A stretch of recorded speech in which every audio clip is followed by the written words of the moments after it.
every member.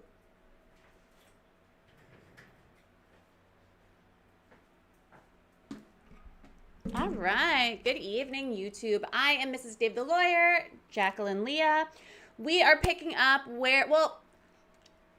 almost where we left off with the Todd Blanche J1 hearing. We'll end up finishing that tonight, and we can move on to day 2. So I started, a little bit like right in the area that we stopped, but let's get started. This committee, and indeed every American. The Arctic frost investigation swept up more than 400 Republican-aligned groups and individuals with blanket investigations, fishing expeditions in some instances, designed to intimidate and silence conservative voices or anyone deemed not favorable to President Biden and those who serve. So I hope everybody that's here listened to what he was saying, because this is a very important point that I don't know if everybody is aware of. During the Biden administration, I don't want to say like it seems, I want to be careful with my words, but what he is saying is that the Biden Department of Justice, the Biden regime, the Biden admin, whatever you want to call it, it seemed like they were going after conservatives. And there's multiple ways that this was done. If you listen to some of the hearings that Dave did the last couple of years, you'll understand what I'm talking about. But like congressmen, senators, their rights were violated. They had their phones basically hacked into, and they, like he said, were going on like a fishing expedition. They were trying to find dirt on conservatives, and it was strictly to conservatives. It was very much politically motivated, and they're really, the reasons that they said that they did these things just really don't make sense. I mean, it's really obvious that this was political persecution. And the thing that I say a lot is listen to what the left says. Listen to what the left accuses the right of. Because often what's really happening is the left will accuse the right of what they're actually doing. And I think that what he's talking about is actually a perfect example of this, because right now the left loves to get in front of Congress and Senate and say that Trump is using his Department of Justice to target his political opponents.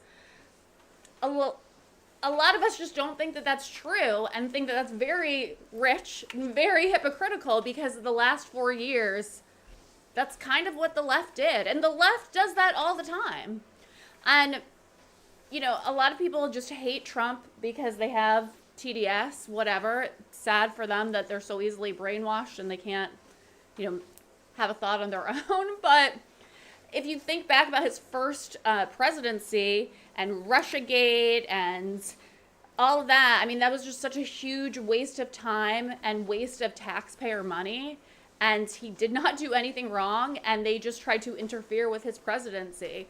And the media interferes all the time. It's not as bad. Well, I don't know. Maybe it is bad and I'm just not listening. But it's really ridiculous, the stuff that they report on. They don't report the truth. They're part of the left. And it's just really sad. But let's continue. With him. Investigators even violated the sanctity of Congress in a brazen move that tramples on all sorts of protections, including the fundamental separation of powers. As Chairman Grassley's investigation continues, just yesterday, we learned that Jack Smith's team bypassed a required filter review and directly accessed the text, not metadata, not information about who texted who and what time they did so, but the actual content, the substantive content of texts of 44 members of Congress, 6 of them on the Senate Judiciary Committee, all without notice in a baseless fishing expedition. This was un-American, and it comes uncomfortably close to spying on a co-equal, coordinate branch of the U.S. government. As you know, protecting individual liberty and our constitutional rights is a top priority of mine. I appreciated your testimony in May before the CJS Appropriations Subcommittee, in which you called the secret collection of phone records from a dozen members of Congress, quote, the worst form of abuse, close quote. I sponsored the bipartisan NDO legislation long before Arctic frost, and I believe this must be fixed, no matter who holds the presidency, in a way that protects all Americans. In fact, this calls upon us, underscores the need to pass that NDO reform measure. What steps have you already taken in your capacity as Deputy Attorney General and now Acting Attorney General? And what reforms do you plan in the future to end these practices and this trend of weaponization within the department? Thank you, Senator. Well, there's a number of things we're doing. Most significantly, it's getting materials together and being transparent with this body and this committee like we did recently with the emails that you just referenced. Because one of the best ways that we can make sure we never do again what we did before is by exposing ourselves and letting the American people see what we did. We're also taking steps to right the wrongs. So that means, again, going back and issuing reports and issuing findings and conclusions around not only what the Department of Justice did at times, but other agencies within the executive, and calling ourselves, holding ourselves to account that we shouldn't do it again. And the most important thing, and it's come up a lot today, but it is just having prosecutors prosecute bad guys. And so it's getting prosecutors out of D.C. and into U.S. attorneys' offices and unleashing them to do what they should be doing and what they should have been doing for the past 4 years as well, which is tackling the drug pandemic and epidemic we have in this country, going after the fraudsters. And that's the best way to make sure that the next Department of Justice continues doing the right thing and not the wrong thing. That's wonderful. Sometimes when you're doing the things that are not supposed to be done, you're not doing the things that are supposed to be done. And I appreciate your efforts in that regard. On another topic, federal law prohibits non-citizens from voting in federal elections. Separately, a law called the National Voter Registration Act of 1993, sometimes known as the NVRA, requires, among other things, that the states keep their voter registration files clean, removing voters who have died, who have become ineligible, and to make those maintenance records available for public inspection. The Department of Justice has relied on that disclosure requirement to request state voter rolls and to confirm compliance with this mandate in the NVRA among the states. But a number of states have refused. And when the Department of Justice has sued in order to correct this problem, some federal courts have issued rulings indicating that the NVRA doesn't clearly authorize the NVRA. The NVRA doesn't clearly authorize this kind of compelled production of the complete voter registration files. So the department is thus left without a reliable, viable enforcement tool, even where noncompliance might be staring us in the face, as it is in some jurisdictions. Put simply, non-citizens can't legally vote. But a number of these states, blue states more than others, are doing everything they can to prevent the Department of Justice from enforcing the law. In the meantime, we've got an interpretation of other provisions of the NVRA that have made it, in tandem with this other problem, virtually impossible to enforce the law prohibiting non-citizen voting in federal elections. In your view, would the Save America Act give the Department of Justice clear authority in its efforts to protect the sanctity and security of those elections? Yes, absolutely. Yes. Thank you. I appreciate that very much. This is a very important issue. Now, under your leadership, the Department of Justice fraud enforcement has seen some real success. You've got a lot of success stories under your belt already. Can you describe how you're leading that effort in the department to combat citizen fraud, healthcare fraud, and fraud in taxpayer-funded programs and organizations? Yes, we're making it a high priority. We're working with the White House and the Anti-Fraud Task Force and unleashing, again, having prosecutors focus on fraud. And so that means working with inspectors general, that means working with the FBI, DHS, to get these cases, take them to prosecutors. The fraud division itself is being built up. We've already had tremendous success just in the past 4 weeks in recovering billions of dollars that had been stolen from the FISC. And this is work that is just starting. We've always done fraud cases. This isn't a new thing for the Department of Justice to do, but the focus on these fraud cases and the focus on every U.S. attorney having multiple prosecutors focused on going after fraud cases is something new, and it's something that is important to President Trump, and it should be important to everybody, not a Republican or Democrat issue at all, and that's why we're doing it. Shifting gears a little, tell us just very briefly about what the department's doing under your leadership to protect children from predators. Listen, there is no greater responsibility prosecutors have than protecting our most vulnerable. And so we recently stood up, I have a leader, she's here today, running our task forces going after any sort of human trafficking or child predators in those cases, making sure we're coordinated. We are, again, focusing AUSAs on going after these cases. We've seen multiple investigations leading to prosecutions and even multiple sentences at this point, starting since we first took office over a year ago. And again, this is about spending resources where they should be spent. So instead of spending time in D.C. working on cases that we really have no business working on, we are out in the field protecting our victims, protecting children, and going after the predators that are in every community and putting them in federal prison. You know, another thing to think about, because this comes up so much in this hearing, because we're talking about waste, abuse, and fraud. Think of how much money our government has wasted on these like BS lawsuits that are politically motivated. Now, I know the left loves to cheer for this stuff.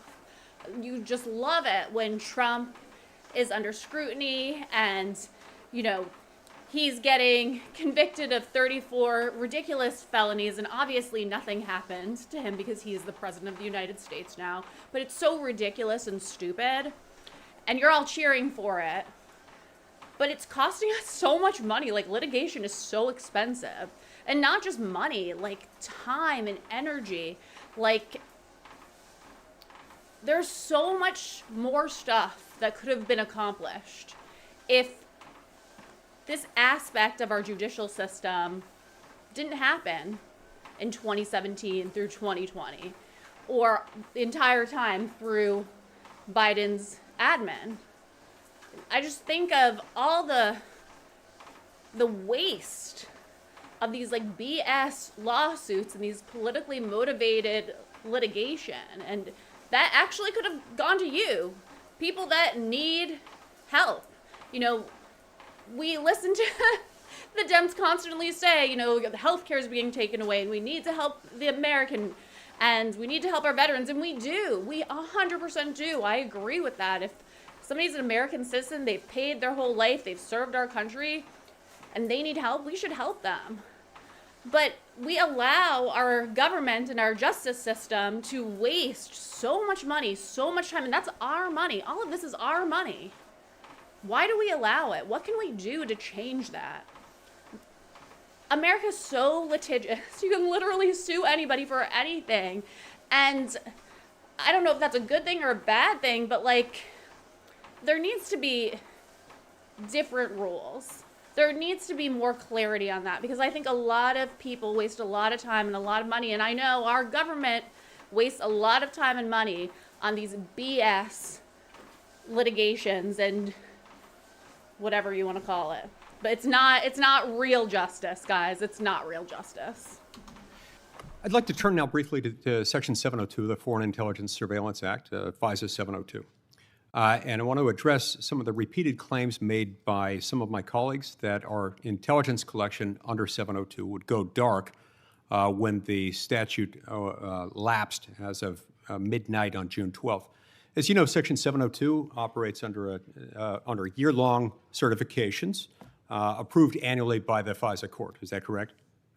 Yes, that's correct. And the government most recently obtained approval of its 702 certifications in March of this year. Is that correct? It did, yes. So those certifications remain valid until they expire, right? Correct. And they don't expire until midnight on March 16th of 2027. Is that correct? That is correct. Okay.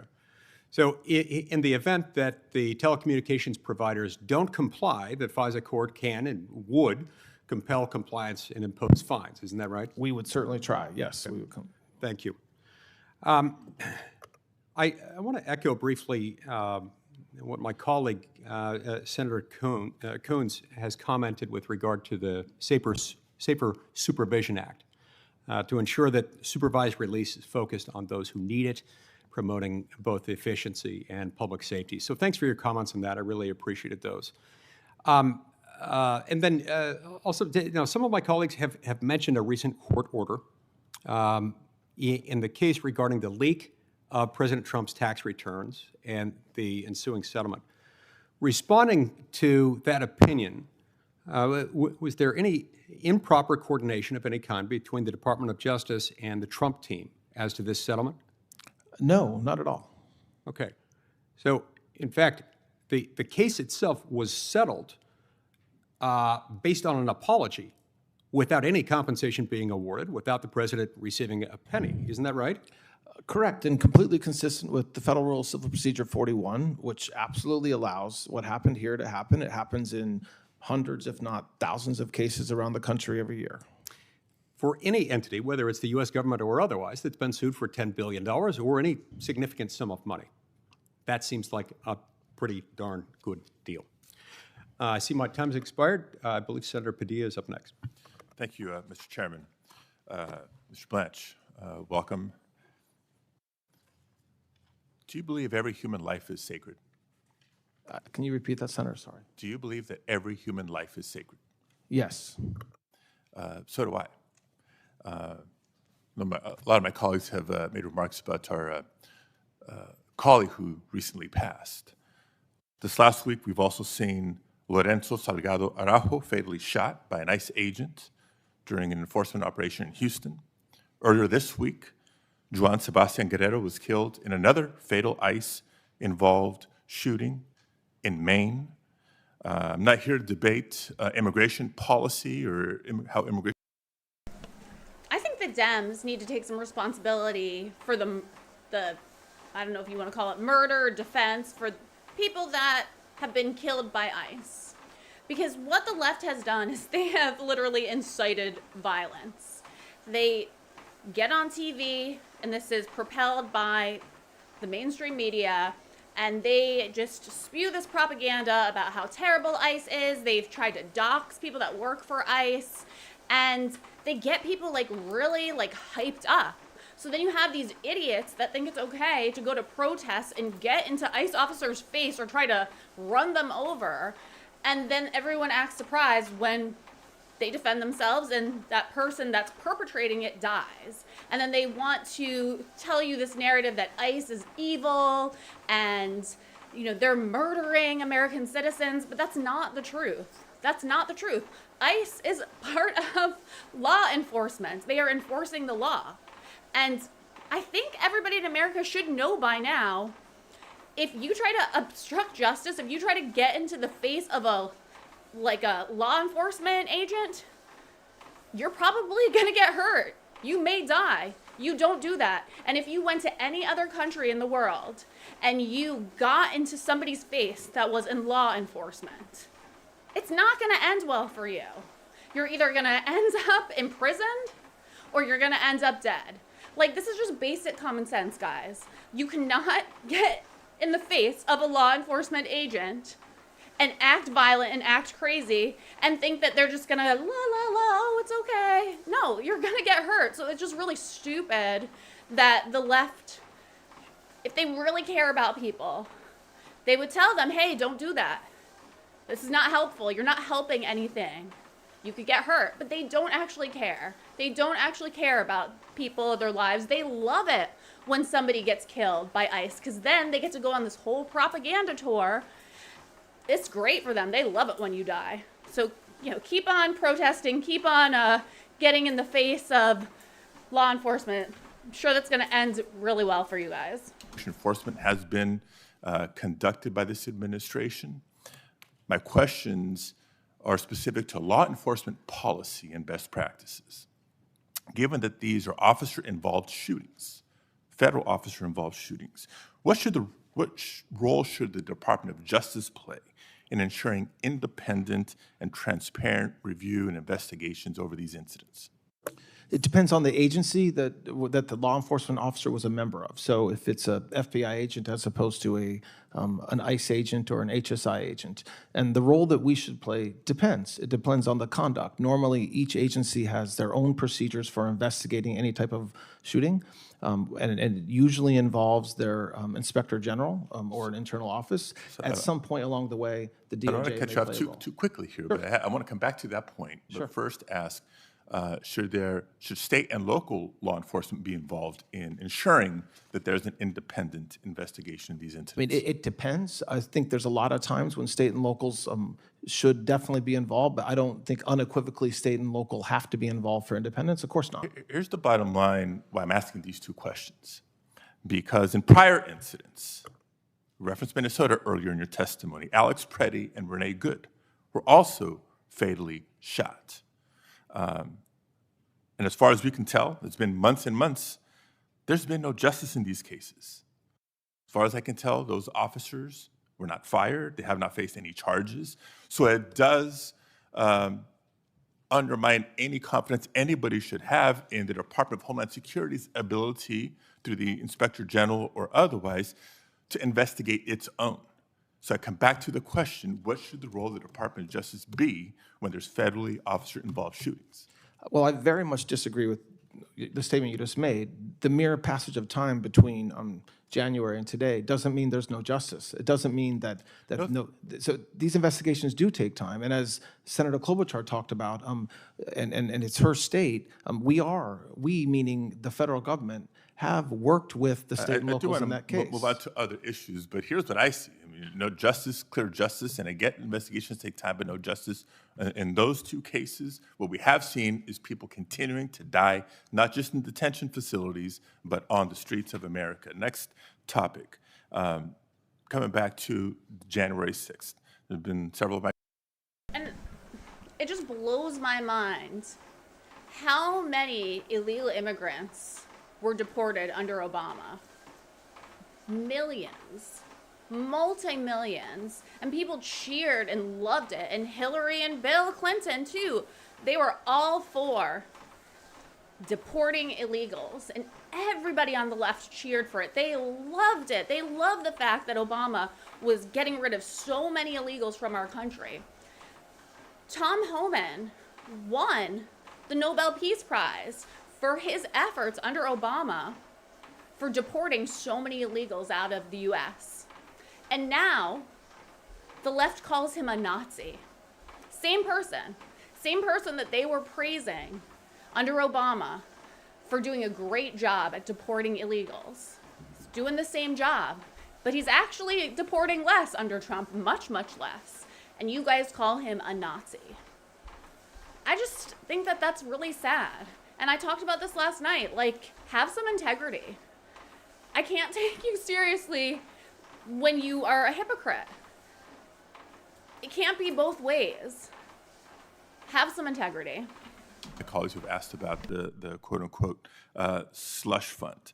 Do you personally believe that someone who forcibly entered the U.S. Capitol and assaulted law enforcement should be rewarded with taxpayer money?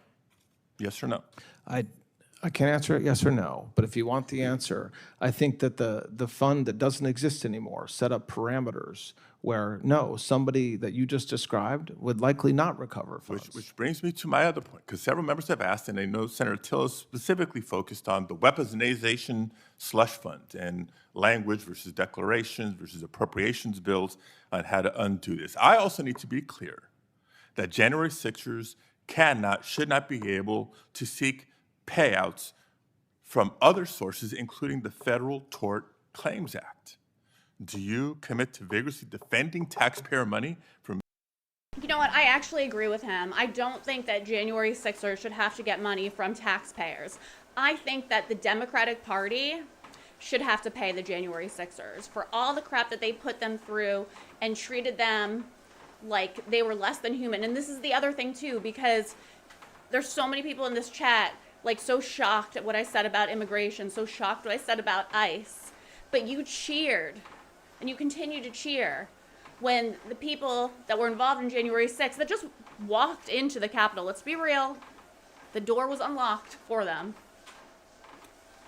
And you can watch that with your own eyes. Like, there's tons of footage. They were treated like animals, like worse than animals. And you guys cheered for that. And you're just so appalled that now that they've received clemency, that they want to put their life back together. And that's just so appalling. They should just continue to be treated like animals. But at the same time, you have the same arguments for ICE and illegals, and it makes no sense. That's what I'm saying. Like, please have some integrity. It's really sad. It's really sad that people in this country think like that. Why does everything have to be my side or your side? That's really kind of psycho. Like, we're all human beings at the end of the day. But saying that, I know, is offensive for some people also. Martin Luther King Jr.'s niece got put on like the hate watch list from the SPLC because she made the statements. Like, we're all human beings. So that's really triggering for people to hear for some reason. But we are all human beings. We should treat people like they're a human being. Nobody should be treated less than. I really don't understand people's mentality lately. Being paid out to January 6 riders, those who were convicted of their involvement with January 6, regardless of the source of funding from the Department of Justice? You're talking about a statute that exists and it allows anybody to seek, to file a suit against the United States. So I can tell you we always vigorously defend our cases, but I can't speak to a particular case We know of this filing is the a statutes. hypothetical. There's been at least 4 letters that I've signed on to, along with Senators Durbin, Klobuchar, and Whitehouse, who asked earlier about the status of January 6 riders seeking payouts from the department. When can we expect responses to those letters? When you say status, you mean those that have filed cases in court? I don't know what that means. The status of their request for payouts being reviewed, approved, or not? I think anybody, including January 6 defendants, can file a claim under the Federal Tort Claims Act, and I think some of them have. Those cases are ongoing. They're publicly available on ECF. And I know some people would suggest, well, they've all been pardoned for their crimes on January 6, and so this may be fair game. Are you aware that at least 97 January 6ers have been accused of new crimes since January 6, 2021, including violent crimes, by the way, child molestation, et cetera? That sounds like the worst of the worst to me. If anybody commits a crime, they should be investigated, arrested, and prosecuted. So if you're talking about people that committed federal crimes and they happen to have been pardoned before, they should be arrested and prosecuted. Yes. Well, I look forward to that as well, and we'll follow up in questions for the record. Mr. Blanche, during our courtesy meeting a few weeks ago, you said that, quote, independence of the department was a misnomer in the context of the Department of Justice. I just want to point out one more thing that I think a lot of you guys forget. That back when Obama was president, they literally nicknamed him Deporter-in-Chief because he deported so many illegal immigrants, okay? His nickname was Deporter-in-Chief. Just want to remind you guys that because you have a short memory. Because the president sets policies and priorities, and your view, the Department of Justice must enforce the law in a way that carries out the president's goals. Do you recall that conversation? Yeah, I definitely did not say that, but nice try. No, that's exactly what I recall from our conversation. So I want to be on the record saying Well, I'm I happy disagree. to tell you what I said to help your recollection. So the Department of Justice should be independent or not? I think as I said earlier, the Department of Justice is under the executive branch. If confirmed, I will be member of the president's cabinet. So absolutely, my obligation is the American people and the rule of law. So we'll but talk that about being said, I am a member of the cabinet of the president of the United States. We'll talk about the if confirmed in a minute, but let me also point out the Department of Justice's own website states right on the homepage that what the department's core missions is independence and impartiality.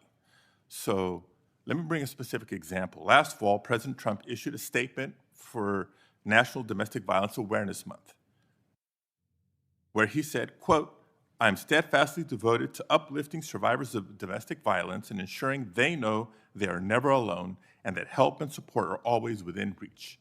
End quote. Sounds like a statement that we'd all agree with. But the Office of Violence Against Women is a vital component of the Department of Justice that administers grants to organizations that provide services for victims of domestic violence, sexual assault, dating violence, and stalking. It provides critical resources to organizations that support victims. Yes or no? Are you aware that the office is substantially delayed in notifying grant recipients of awards that were intended to begin October 1st of last year? We are rolling grants out on a rolling basis, and we continue to do so. We will continue to do so. We didn't have the grants authorized till January of this year. And it's now July. It's been 6 months. Next yes or no question. Are you aware that as a result of the delays, many organizations have been forced to lay off staff and reduce services for domestic violence victims? Yes or no? I am not aware of that, no. Okay. We're happy to provide you information and cases. Are you aware that many notices of funding opportunities for the fiscal year 26 have yet to be posted for grants that are supposed to begin on October 1st of this year?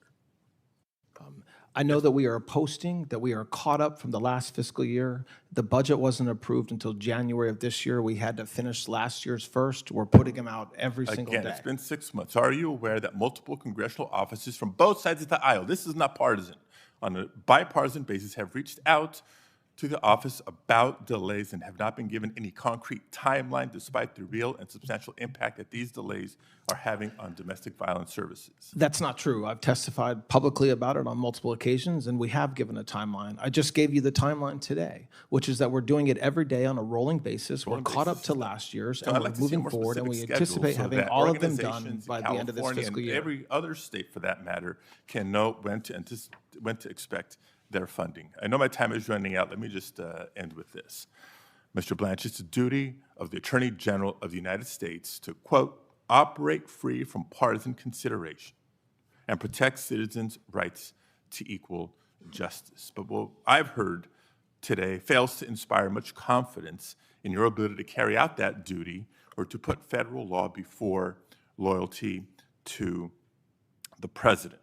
I add to that facts from the judiciary. District courts in 31 cases have recognized that the administration has violated court rulings. The Solicitor General refuses to rule out, refusing to abide by court rulings circuit court rulings that they disagree with. In immigration cases alone, the administration has admitted violating court orders in the District of New Jersey alone more than 50 times. This does not sound like a Department of Justice. The American people deserve better. And a lot of nominees come before us and say, well, if I'm fortunate enough to be confirmed, then this or that. I'm not buying that. I know you're not confirmed for the top spot. You're acting in the top spot. You were the number 2 from nearly the beginning of the term. Yes, a lot of this accountability falls on your shoulders. The American people deserve an Attorney General who put the Constitution above political retribution. I don't think you're fit for this job. Thank you, Mr. Chair.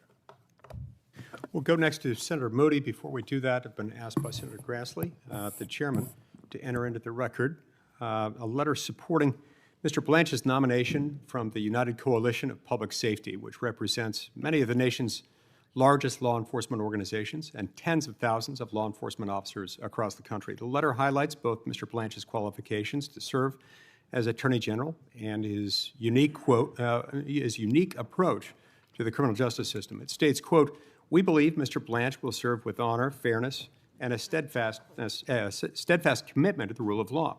His leadership will undoubtedly enhance collaboration between law enforcement and the Department of Justice, ensuring that our communities remain safe while reinforcing public confidence in our own system." Without objection, this letter will be admitted into the record. And Senator Moody, you're recognized. Thank you, Mr. Chairman. Good to see you again and get to talk with you about your nomination, Mr. Blanche. And everything that I warned about in my introduction seems to be proving true, that good faith and nuance is just going to be thrown out the door as a price to be paid for clicks and tweets and promotion of some partisan agenda today. Because, and I'll quote from one of my colleagues, they said to you, protecting one man for most of your career. Would you define your career as protecting one man, Mr. Blanche? And if not, why not? I mean, absolutely not. I mean, I am a prosecutor. I'm a career prosecutor. I started out as an intern down the street at the Department of Justice. I was a paralegal. I was a law clerk. When I was representing President Trump, I had other clients as well. So the fact that I represented President Trump for a period of time, under 2 years, does not define my career, nor does it define me. I should be defined by the work that I did as a prosecutor and by the work that I've done leading this department since March of last year. I think one of the true crises that we face as a nation right now, and you can pick the subject matter at which this would apply, but the American people who are supposed to be where the power lies in this country. It was how our government was set up. It was a government to serve them and first and foremost to protect their rights. And as part of that, even our founding fathers said, in order to do that, you have to have a government that effectuates safety. And so I truly believe that your agency is one of the most important in our government structure for those reasons, because you. So real quickly, we went over this yesterday, but I think a lot of people today didn't watch yesterday. So one of the comments that people have made about Todd Blanche, and it's really only coming from the left, is that he's not qualified for this position as AG because he's Trump's personal lawyer, and he only got this job because he's Trump's personal lawyer. But that's actually not true, and it's really insulting. So I just want to go down the list real quick, just let you know about Todd, because I think he is more than qualified, and I'm really happy that he's in office now. But he graduated from college. He went to American. He got his bachelor's. I actually graduated from American in DC also, so happy to have a fellow alum in office. Then he got his JD at Brooklyn Law School. He began his career as a contractor, and he worked for the Department of Justice as a paralegal. So, again, that's where he started his career. He was a paralegal for the Department of Justice. And he was part of the DOJ's criminal division. And he did this while he was attending law school at night. Then he became an assistant U.S. attorney. It's called an AUSA. And that was in the Southern District of New York. And he roughly spent 15 years in that role with the DOJ in New York. As a federal prosecutor, again, the AUSA, he prosecuted violent crimes, organized crime, public corruption, white-collar crime, securities fraud, and financial crimes. And also, he then became the co-chief of the Violent Crimes Unit. He also did 2 judicial clerkships after law school, one with Judge Denny Chin and one with Judge Joseph F. Bianco. So one was a Republican, one was a Democrat. Then he got into private practice. He was a partner at Wilmer Hale, a partner at Cadwallader, Wickersham, and Taft LLP. And his practice areas were white-collar criminal defense, internal corporate investigations, government investigations, SEC matters, and trial litigation. Yes, Donald Trump was one of his clients. Paul Manafort was, Igor Fruman, and Boris Epstein. So my point is he has more than enough experience. He definitely put his time in, and I definitely think he is well qualified for this position. So for anybody on the left to say, oh, he doesn't deserve this, or he's just getting this position because, he is Trump's personal lawyer, that's just not true. He definitely earned this position by merit. He has the resume, he has the credentials. You have the responsibility of all of that. And one of the really, the most serious challenge I see facing our nation right now is that the people don't trust that Washington is indeed working for them or being accountable to them or being serving their interests first. And I just came from a hearing where you had Nick Shirley, James O'Keefe, really a partisan swath of witnesses testifying about fraud in this country. And I think, this administration is making announcement after announcement. You yourself are making announcement after announcement. The extent of fraud that has been uncovered. And I commended Nick Shirley, and this is he described himself as an independent journalist, but he started out disrupting, young at like 15 weddings, I want to say.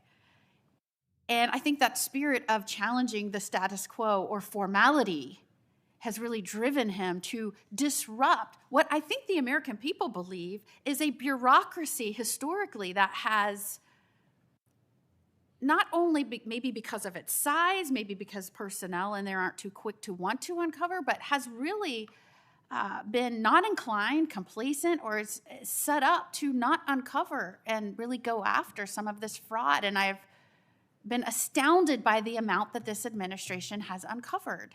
And I commend people like Nick Shirley and James O'Keefe that have been out there because they're American citizens and they believe that their government owes them accountability and stewardship of taxpayer money,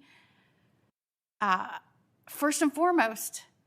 And he said, I can't believe that for so long, nobody paid attention to this. And we're seeing just fraud that is just something that we haven't imagined.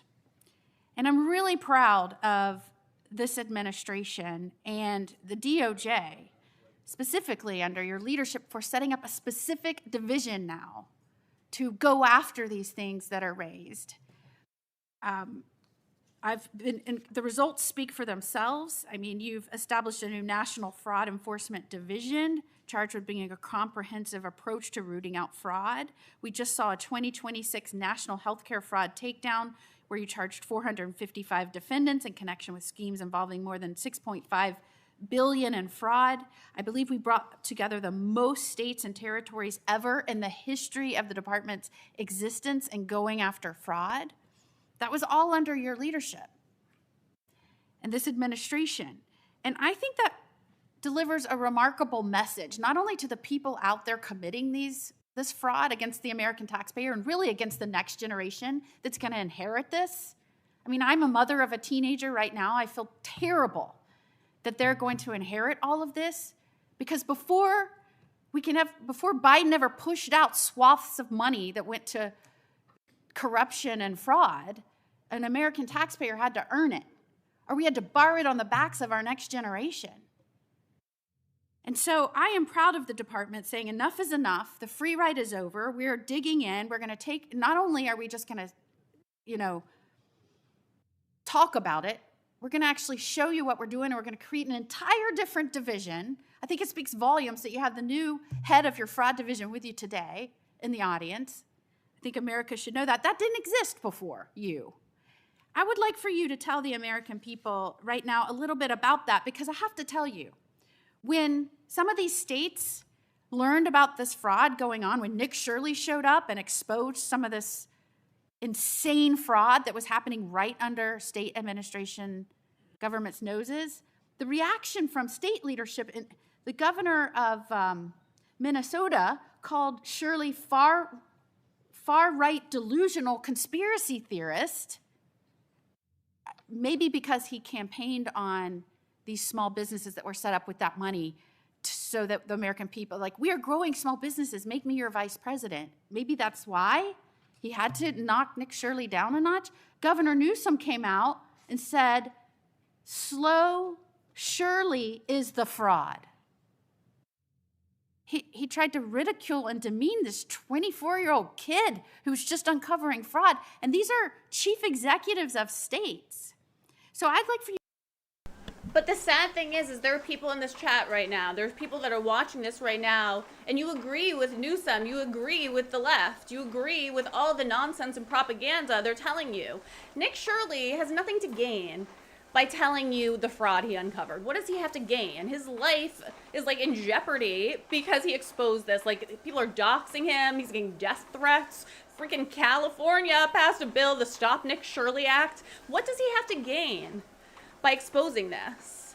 He's a hardworking journalist, and he saw egregious fraud and brought it to the American taxpayers' attention. Like, he's a patriot, he's a hero. But what does Gavin Newsom or Tim Walz have to lose? They have a lot to lose, don't they? that all this fraud happened under their watch, under their nose. And they're calling Nick Shirley a fraud. They're calling him a conspiracy theorist. Of course they are. They have a lot to lose. They don't want you to pay attention to all the corruption and fraud that's going on in their states, because they know about it too. They want it to happen because they're profiting from it. But the sad thing is, okay, fine. They're doing something wrong, but the sad thing is there's so many people that just listen to these sound bites. I don't know if they're getting it from TikTok or The View or CNN or what, and they're defending it. And it's so ignorant because you guys, you can see all of this with your own eyes. You can look it up very easily on the internet. All the information you need to make an informed decision is literally at your fingertips with your smartphone or your computer. But instead, you would rather get triggered and get upset and get angry at people that are just telling you the truth, that are just saying what they see. That's all Nick Shirley did. He saw fraud and corruption, and he just said what he saw. And that's so triggering for people. I don't understand it. I really don't. You to explain what you're doing differently. Because right now I just came from a hearing where not one Democrat was in the room to ask this bipartisan witness panel about the fraud that's happening or what we could do about it. Not one Democrat was in the room. And we've got elected officials around the state, when people are trying to bring it to their attention, calling out the people bringing it to their attention, and not only that, trying to pass legislation to stop them uncovering it. In California, they have a Stop Nick Shirley Act, which should be called the Protect Fraudsters Act, I assume. But tell us what you're doing different and how you're going to work to uncover and root out and go against criminals in these states where these elected officials are complicit, maybe aiding and abetting, because they're going after the people that are trying to raise the issues. Yes. So before we talk about California and Minnesota, it's worth talking about states that are working with us. So places like Florida, places like Ohio, where we're working closely with the local government, getting information about individuals who are committing fraud, applying for money from the federal governments, where the state serves as a pass-through. And what President Trump and the Vice President did last fall was said, enough is enough. We need an all-out government approach to combat fraud.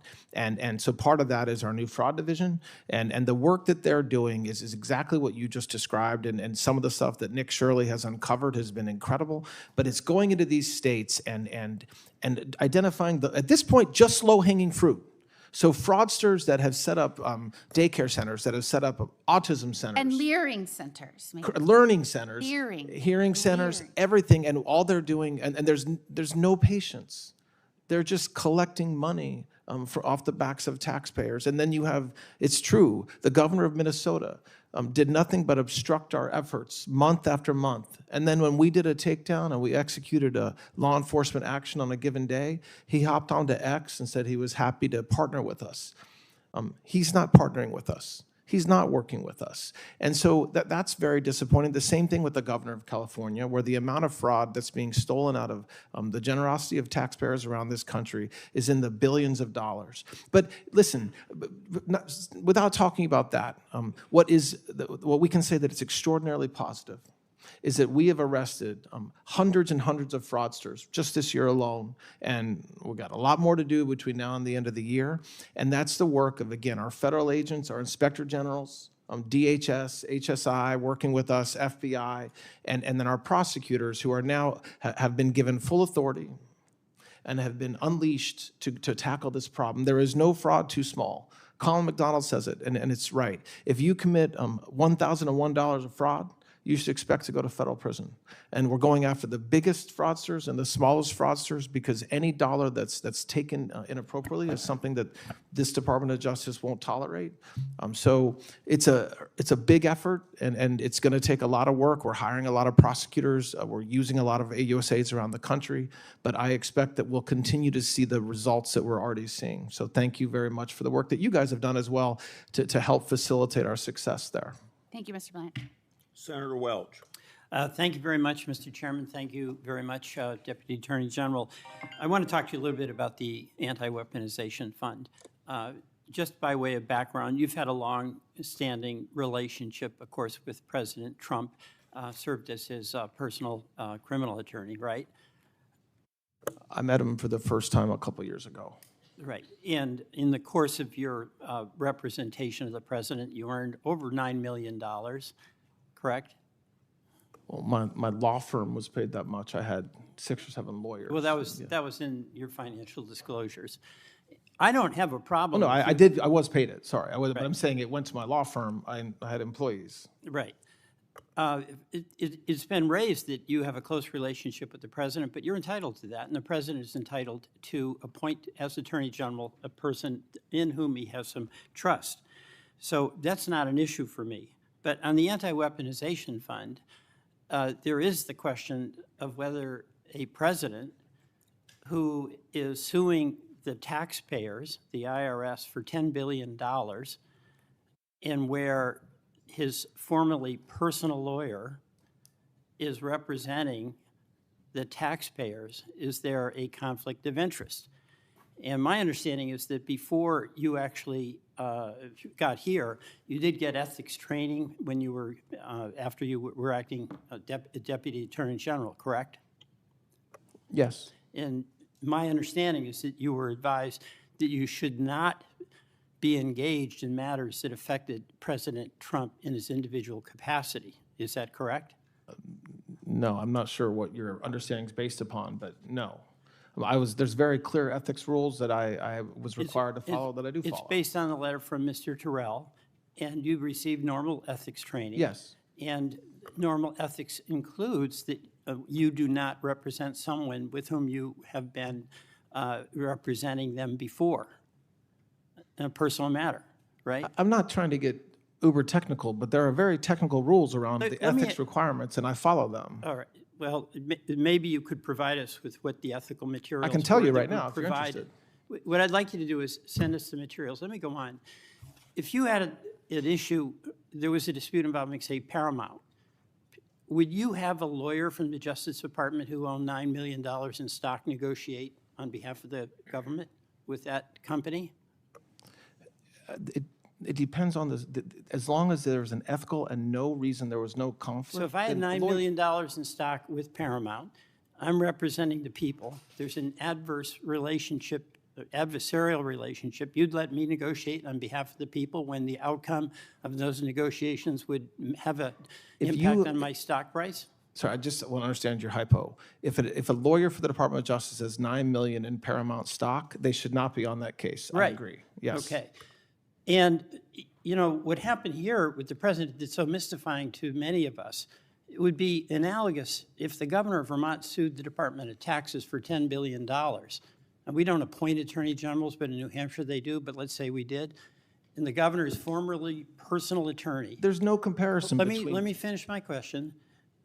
The governor sues the Department of Taxes for $10 billion. His former personal attorney, who's now appointed Attorney General, negotiates with the Department of Taxes and ends up settling by setting up a fund in the control, essentially, of the governor for $1.776 billion. That doesn't sound fishy to you? Well, the hypo you just described, I don't think it's appropriate to use the word fishy. It's either ethical or not ethical, and there's Vermonters would just say it stinks. I mean, that is truly bizarre, that the chief executive gets his appointed person who was formerly his personal attorney to negotiate on his behalf, where at the end of the day, taxpayers are going to pay. So I'll just leave it at that. The other thing I'll correct, though, is you use the word as if I negotiated. I wasn't part of the negotiation, which I've said before. Your department is. You had to sign off on it. That's true. That is your signature. Yes, that is my signature. I mean, look, you're at the top of the pile here. Yes. So you don't get involved in all the phone calls and all the details. But at the end of the day, you have to do due diligence and satisfy yourself that you in good faith can sign off on the agreement. Correct. And you did. So Yes. that is your responsibility, and I'm sure you accept Oh, I do it. have responsibility for it. That's I agree right. with that. Yes. All right. And, you know, let's talk about the pardons. I understand the president, any president, has total authority to pardon anyone he or she wants. And that includes commuting sentences and it includes restoration of gun rights. You know who Liz Oyer is, Yes, and you know who Mel Gibson is. yes. All right, Mel Gibson was convicted of domestic violence.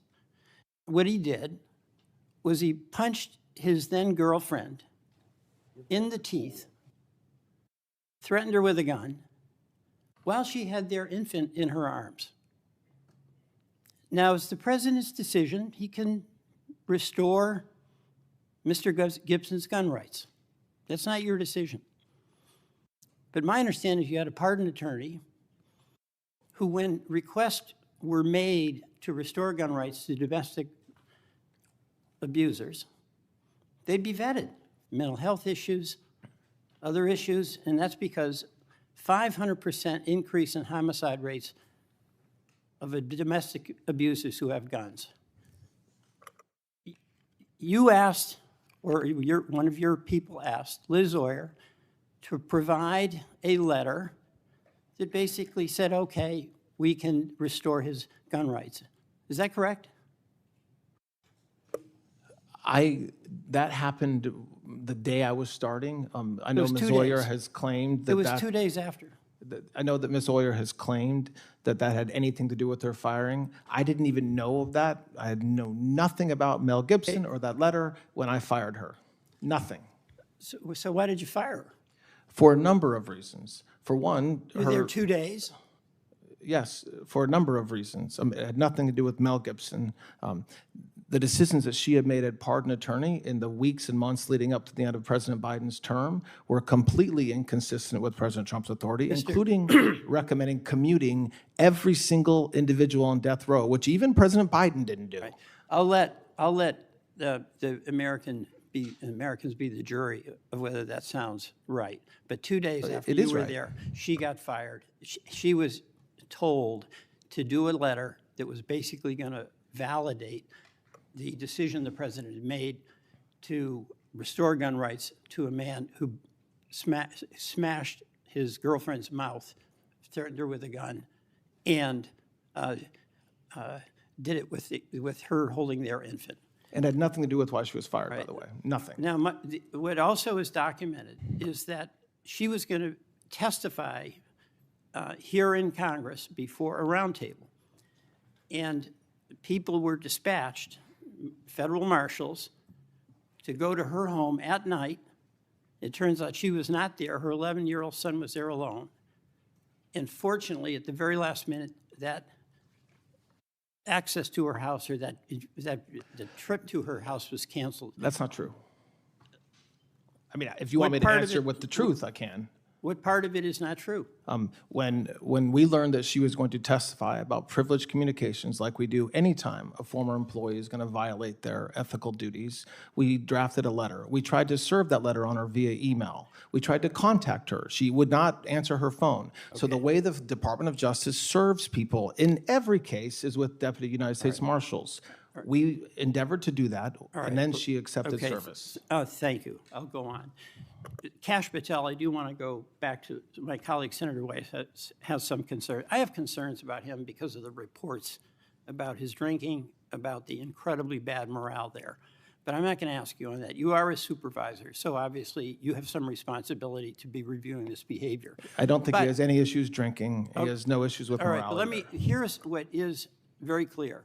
He was at the White House for 8 hours, and this is after a report came out in the New York Times that talked about the $400 million Qatari plane that was Air Force One not having certain deceptive defensive capabilities, and issued subpoenas to reporters demanding that they turn over their news sources. I happen to believe it's extremely important to protect the right of the press to have confidential sources in order to get out information that is absolutely in the public interest. Do you support Mr. Patel's efforts to subpoena and get reporters under the grill to disclose who their confidential sources are? The Department of Justice requires that I authorize it, which I did.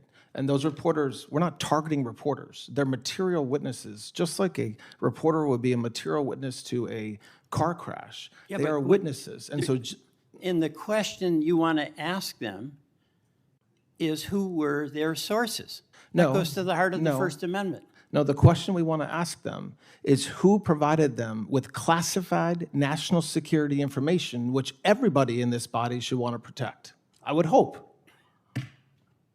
Senator Hawley. Thank you very much, Mr. Chairman. Mr. Blanche, good to see you. You too, You're, Senator. you're getting towards the end here. Are you still sure you want this job? I do, Senator. Good. Thank All you. right. Good. Well, that was a rhetorical question, but I'm glad the answer is yes. I want to start with Jack Smith and the latest revelations of his illegalities, which seem to have no end. I mean, listen, I've had my text messages, did have my text messages by him scooped up, read. Who knows what he did with them? I've had my cell phone monitored. He tracked my incoming calls, my outgoing calls. He tracked my metadata. He tracked my This is location. what I was talking about I mean, earlier, Lord guys. knows what else. The part that really offends me, though, is that he didn't just do it to me and members of Congress.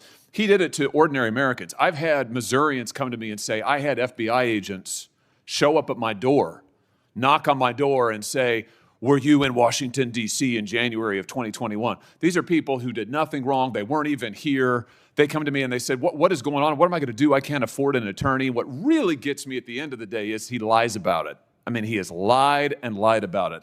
And I want to just make good that claim. Here is a record. I'm going to read it to you. A record of Jack Smith's responses under oath now to members of Congress. He is asked, question, as it relates to members and their staffs and senators, it's just the toll records as far as you remember.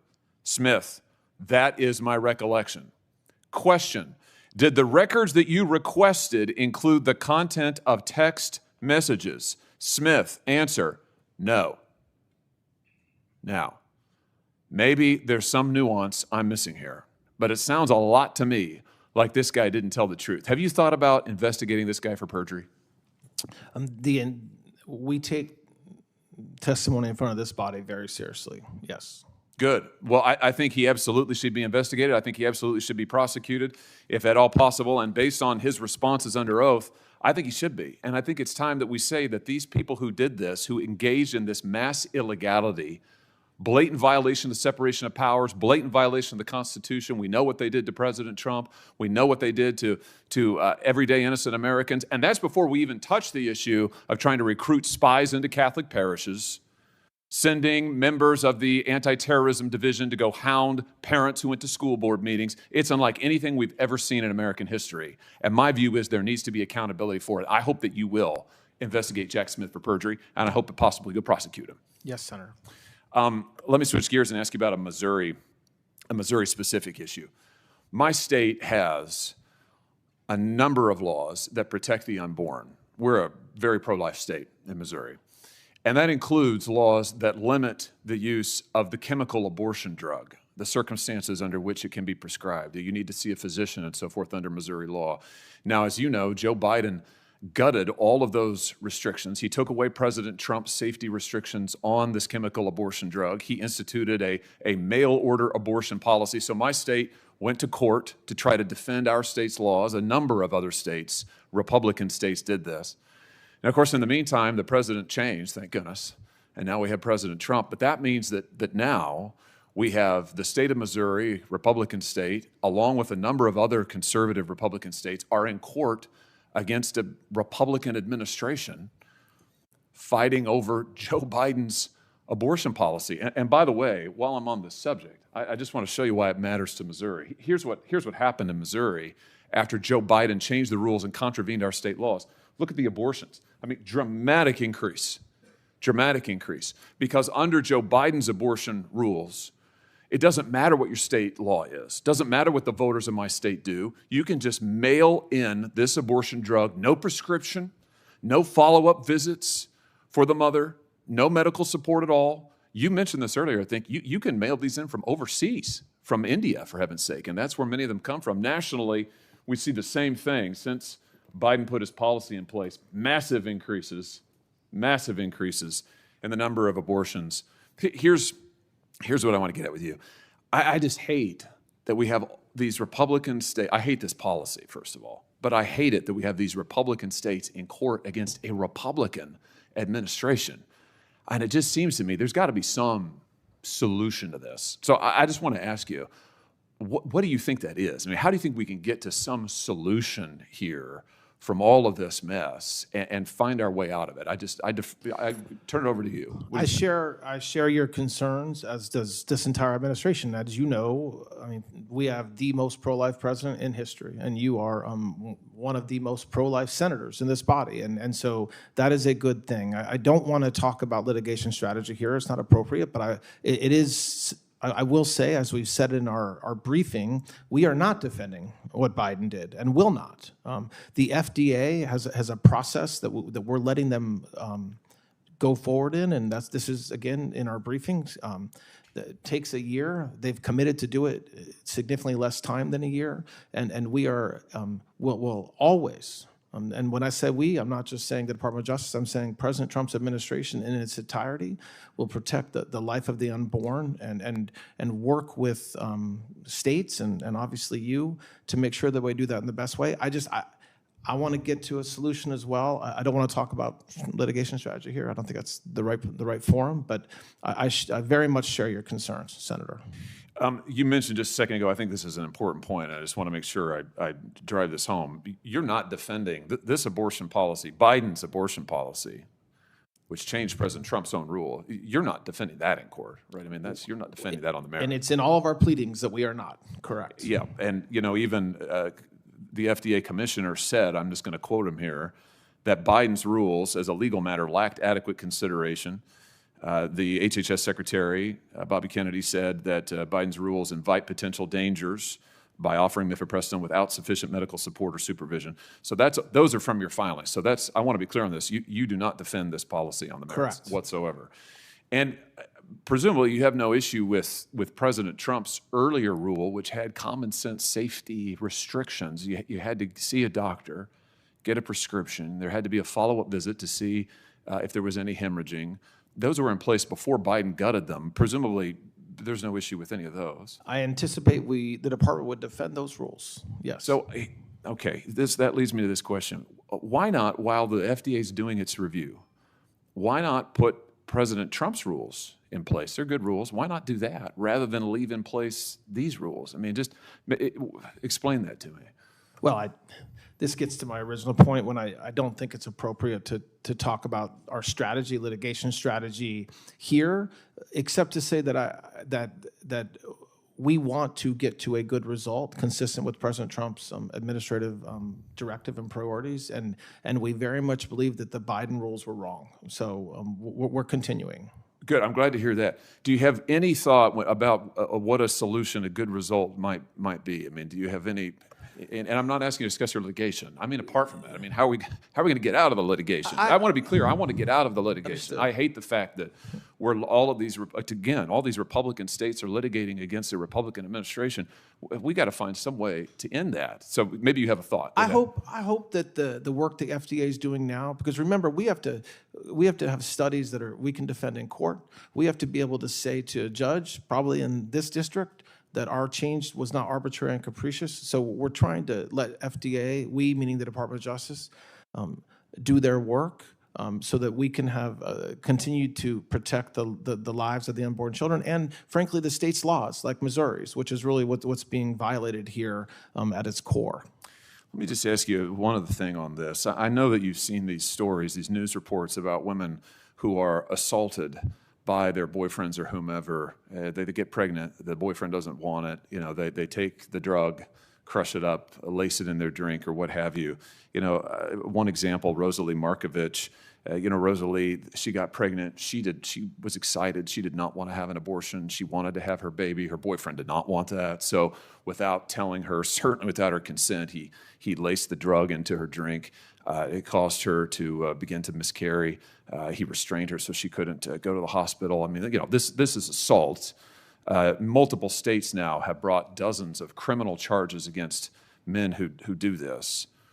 My question to you is, have you thought about devoting resources at the Department of Justice, putting together an initiative that might bring resources from the criminal division, the civil division of the U.S. attorneys together, call it a Protecting Women and Children initiative that would work then with states to go after these coerced abortions, to protect these women, to help states enforce their laws, and to go after these criminals who are using Joe Biden's policies to commit assault left, right, and center. I very much commit to looking at that. I share your concerns. The story you mentioned, I'm aware of that story. It's horrible. I think there's a lot of that is not necessarily a federal crime, but the federal government can certainly help in that space. I think and I'll end with this, Mr. Chairman, I think that if you stood up, as a former state attorney general, I can just tell you that when you can get resources in investigation and prosecution, it's immensely helpful. You've had tremendous success with that already under your tenure in other criminal areas. I think that if you were to stand up a full-fledged initiative at DOJ, put somebody senior in charge of it to go after these actors who are abusing the rules that Biden put in place, I think that would do a lot for women and children, their safety in this country. Thank you, Senator. Yeah, thank you. Before I go to Senator Schiff, I'd like to enter another letter in the record. This supports the nominees from civil rights lawyers who litigated cases against the Justice Department across multiple presidential administrations. The letter states that Mr. Blanche has, quote, gone a long way to restoring faith in the rule of law and has been especially encouraging to pro-life cause, for which so long has been relegated to a second-class status, end of quote, without objection. That'll be entered in the record. Senator Schiff. Thank you, Mr. Chairman. Mr. Blanche, you represented the president. I just want to say this too, because I don't think a lot of people are aware, but there's actually been a lot that's been happening behind the scenes with the DOJ since Todd Blanche came on board. Now he's getting, this hearing was from last week, so he just got confirmed, but he was already acting as AG when they let Pam Bondi go. And we really didn't see a lot of things happening under Pam Bondi.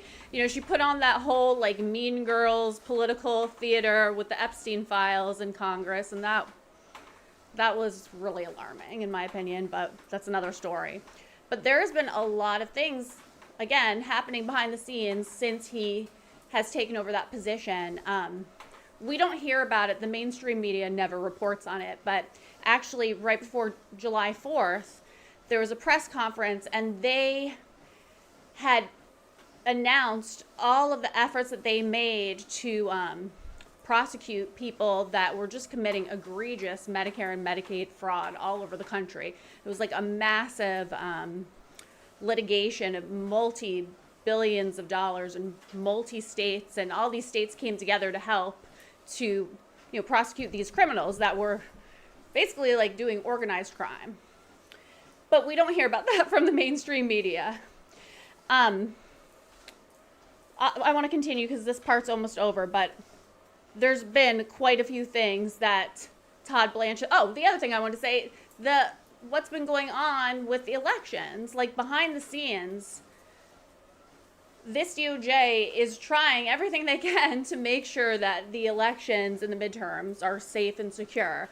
Unfortunately, the Supreme Court didn't rule that Election Day is actually Election Day, which was very surprising, but they kind of had to go back to the drawing board and do what they can to make sure these elections are fair and legal. But the uphill battle is you have certain states, that are not requiring any identification whatsoever. And how can you have a free and fair election if you don't have voter ID? But that's just the tip of the iceberg. But I think he has a long ways to go to help our country. I'm glad he's in this position. In at least three criminal cases, the hush money payment case in New York, the January 6th case, and the Mar-a-Lago classified documents case, you said when you appeared last before this committee you would consult with ethics lawyers about that apparent conflict of interest in handling any case involving the president, having been his personal counsel. Did you consult with Joseph Terrell, a senior ethics lawyer at the department? I believe I met with Mr. Terrell, yes.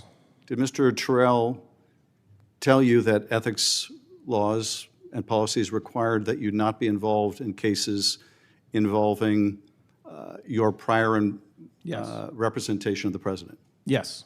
So in those three matters, the hush money payment case, January 6th case, Mar-a-Lago case, you were to recuse yourself. I'm recused, correct.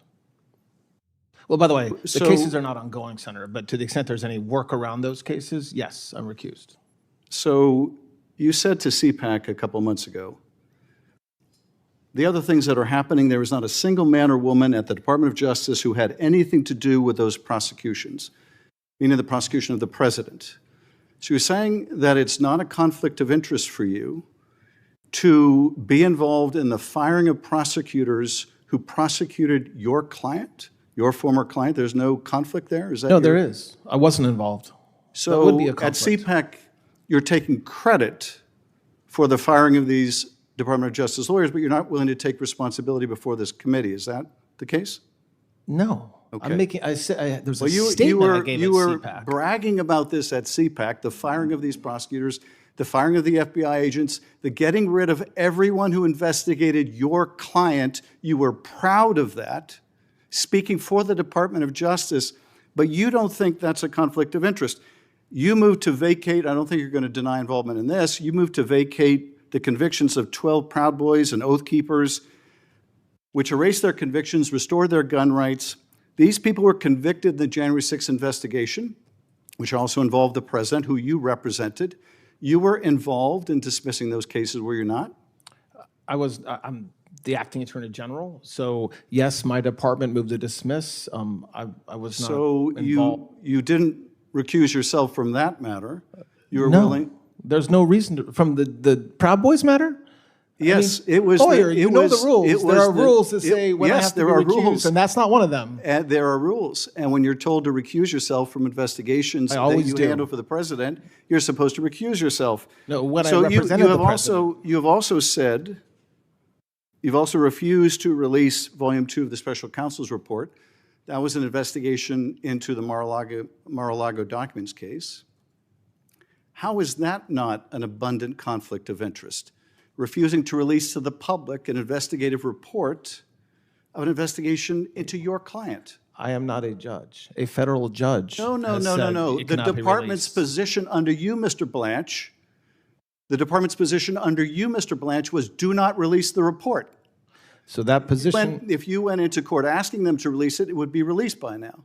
So how is that not a patent conflict of interest? What you're saying happens to not be true. I did not do that. What you're talking about happened before So I became the you deputy attorney support the general. release of Volume 2? No, I don't, but I'm recused and it had nothing to do with that case. Like, you can't accuse me of violating my ethical rules and then lie about what I did. So you had nothing to do with the decision to prohibit the release of the report? You had nothing to do with the department's wasn't in court. position? I No, I'm wasn't not the asking whether deputy- you were in court.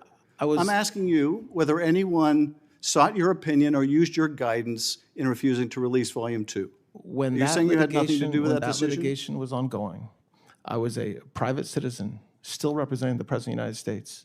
It was before March. Since March, to the extent there's been anything in front of that judge, Mr. I haven't Blanche, been part of I it. asked you in your last confirmation hearing whether you would release the report, and your answer was no. Your answer was not, I will recuse myself. Your answer was, no, I will not release the report. That was your testimony last before this committee. You subsequently were advised by ethics lawyers not to be involved in these matters, but it appears you were involved in these matters. Let me ask you about another matter. I You were- wasn't involved. Well, You can't let me- say it let me- appears I was okay, involved all right, when I well, said I wasn't. Let me ask you about another one you have your I mean, name on. geez, the truth has to matter at some yeah, point. it does matter. We just don't hear much of it from you. But let me ask you about another matter you have your name on. I don't think you can deny responsibility here, and that is the IRS settlement agreement. So Yes. you put your name on this. That absolves the president of tax liabilities in the past. The president was convicted in the case you represented him in of falsifying business records in part for tax purposes. Does this settlement not absolve the president of any liability for tax crimes associated with what he's already been convicted of? That's not what he was convicted of. It not having to do with Well, for tax I'm happy to purposes. read the statement of facts. The participants took steps that mischaracterized for tax purposes the true nature of the payments made in furtherance of the scheme. So you know, The Mr. participant Blanche. there was not the president. It was somebody else. Well, if the president is conspiring with others to falsify business records to help them cheat on taxes, he is also exposed to liability. You know that as well as I do. He can't be audited for that. And of course he can be. Of course he can be. And he can be prosecuted for it. But the agreement you signed on behalf of your former client, on behalf of your current client, in a staggering example of self-dealing prohibits that. Let me ask you this. Does this tax agreement, this addendum you signed, also hold him harmless from any audit or tax liability with respect to the billions in crypto money he made in his first year as president? It's not forward-looking. So to the extent there are taxes filed by the president or his sons or the Trump organization after the date of that agreement, there's no protection. Well, but before that agreement, so any taxes... So he hasn't filed taxes so yet any- for money he made last year, right? So Yes. no. So if he So no protection. if he filed tax returns this year for money he earned last year, that his sons earned, that his World Liberty Financial, all those people earned and defrauded taxpayers on it, he faces no liability under this No agreement you evidence. There's signed. no evidence taxpayers were defrauded, and he But is not protected. there's He evidence is in not this protected. agreement that He's not you've protected. absolved him of any liability over No, it. I just said he's not absolved. So the question So this was, agreement doesn't apply to a tax return filed last year To or tax filed this returns- year? to tax returns filed after the date of the agreement? No, No, it does not before the apply. agreement. A tax return filed in this calendar year before this agreement. Before the agreement, it applies, not after. Okay, so for a tax return filed this year for last year, for the billions he made, there's no tax liability even if he cheats on his taxes or his kids do or his business do. He is absolved of that further potential liability. No. Well, it's in the plain language of your agreement. Did you write this language, You by have the to way? use the facts, though, Did that you- he hasn't did filed you- taxes yet. So when he files taxes, there's no protection based upon this agreement. Did you write this language? Did I type it up myself? Did you write this language? No. Well, you put your name to it. I did. So who wrote this? I don't know the person that actually typed it. I don't know who it is. Was Someone it, within the was it Department one of of the Justice. president's lawyers, or was it someone from the Justice Department or IRS? This document would have been Yes. somebody within the Department of Justice. Well, you have no idea who that is. I don't know the name of the person that typed it And up. did you debate with them the statute of limitations, which clearly would preclude the president's claim, this $10 billion lawsuit? We had extensive discussions internally about the underlying litigation. And did you reject the statute of limitations defense? I'm not a judge. I don't reject But things. you I mean, signed an there was- agreement there for was- the There was U.S. discussion around You the signed an litigation. agreement for the U.S. basically indicating that the Justice Department's position that the statute of limitations applies doesn't matter. I did. That's not what I said. I didn't say Well- that anywhere. Who rejected the 25 defenses the IRS had to this sham lawsuit?